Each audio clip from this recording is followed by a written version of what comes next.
Apakah Persija benar-benar kalah kualitas atau justru kalah dari emosinya sendiri? Jujur melihat dinamika persaingan musim ini, ada satu pertanyaan besar yang pelan-pelan mulai muncul ke permukaan. Bukan soal kualitas pemain, bukan juga soal strategi semata, tapi sesuatu yang jauh lebih dalam. Sesuatu yang tidak selalu terlihat di statistik, tapi dampaknya nyata di setiap pertandingan penting. Kenapa tim dengan materi pemain sekelas Persija Jakarta justru terus tersandung di momen krusial? Padahal kalau kita bicara di atas kertas, kekuatan mereka tidak kalah. Nama besar ada, pengalaman ada, bahkan beberapa pemain punya jam terbang internasional. Tapi entah kenapa, setiap kali mendekati titik penentuan, mereka seperti kehilangan kendali. Dan menariknya, ini bukan kejadian 1 atau 2 kali, ini pola. Kita lihat pertandingan terakhir. Dalam situasi di mana setiap poin sangat berarti, pertandingan yang seharusnya bisa dikontrol malah berubah jadi kacau. Bukan karena lawan jauh lebih kuat, tapi karena reaksi yang tidak perlu. Provokasi kecil dibalas berlebihan, gesekan ringan berubah jadi konflik, dan akhirnya keputusan-keputusan emosional justru merugikan tim sendiri. Di level kompetisi seperti ini, hal-hal seperti itu tidak bisa dianggap sepele. Karena ketika satu pemain kehilangan kontrol, dampaknya bukan hanya ke dirinya, tapi ke seluruh tim. Formasi berubah, ritme permainan rusak, dan fokus hilang. Dan yang lebih mengkhawatirkan, lawan mulai membaca pola ini.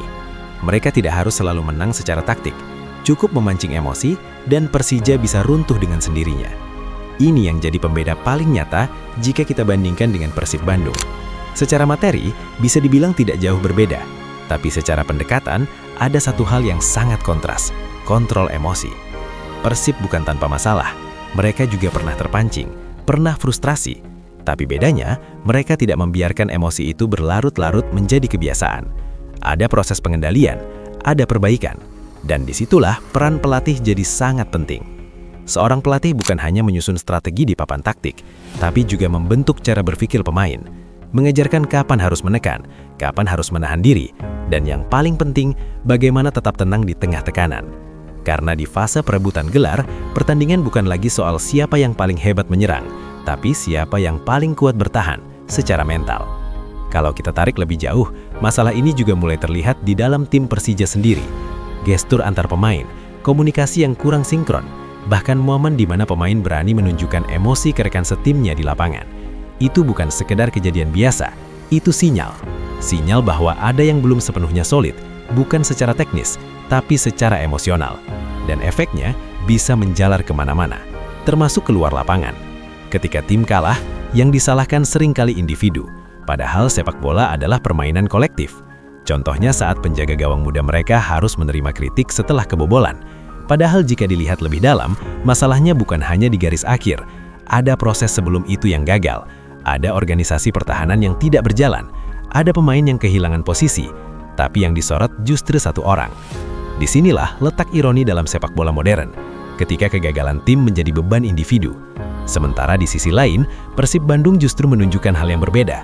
Mereka tidak selalu sempurna, tapi mereka konsisten, tenang saat memimpin, tidak panik saat ditekan, dan yang paling penting, jarang membuat kesalahan yang berasal dari emosi. Hasilnya terlihat jelas di klasemen, bukan hanya unggul poin, tapi juga unggul dalam stabilitas. Dan jangan lupakan satu pesaing lain yang diam-diam terus mendekat, yaitu Borneo FC Samarinda. Mereka mungkin tidak terlalu banyak sorotan, tapi performanya konsisten. Tanpa drama, tanpa banyak konflik, mereka mengumpulkan poin demi poin. Ini yang membuat persaingan semakin menarik, karena ancaman tidak selalu datang dari tim yang paling ramai dibicarakan, tapi dari tim yang paling disiplin. Kalau kita lihat dari sudut pandang Persija, musim ini sebenarnya dimulai dengan sangat menjanjikan. Mereka tampil dominan, percaya diri tinggi, dan sempat terlihat sebagai kandidat kuat juara. Narasi besar pun terbentuk bahwa ini adalah musim kebangkitan, bahwa dominasi lama akan berakhir. Tapi seiring berjalannya waktu, realita mulai berbicara bahwa untuk menjadi juara tidak cukup hanya dengan kualitas, butuh konsistensi, butuh kedewasaan, dan yang paling sulit, kemampuan mengendalikan diri. Karena di momen paling genting, yang diuji bukan lagi skill individu, tapi keputusan dalam hitungan detik. Dan keputusan terbaik hanya bisa diambil oleh kepala yang dingin. Itulah yang saat ini masih menjadi pekerjaan rumah terbesar bagi Persija. Mereka bukan tim yang lemah, mereka hanya belum sepenuhnya selesai dengan diri mereka sendiri. Sementara Persib Bandung, mereka terlihat seperti tim yang sudah naik level, lebih matang, lebih sabar, lebih siap menghadapi tekanan. Dan jika kondisi ini terus bertahan, bukan tidak mungkin mereka kembali menulis sejarah. Bukan hanya sebagai juara, tapi sebagai tim yang benar-benar menguasai.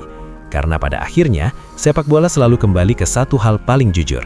Bukan siapa yang paling kuat di atas kertas, tapi siapa yang paling mampu mengendalikan dirinya sendiri di saat segalanya diparuhkan. Dan mungkin disitulah jawaban dari semua pertanyaan tadi, bahwa masalah terbesar bukan lawan di depan mata, tapi yang ada di kepala. Dan selama itu belum selesai, perjalanan menuju juara akan selalu terasa berat.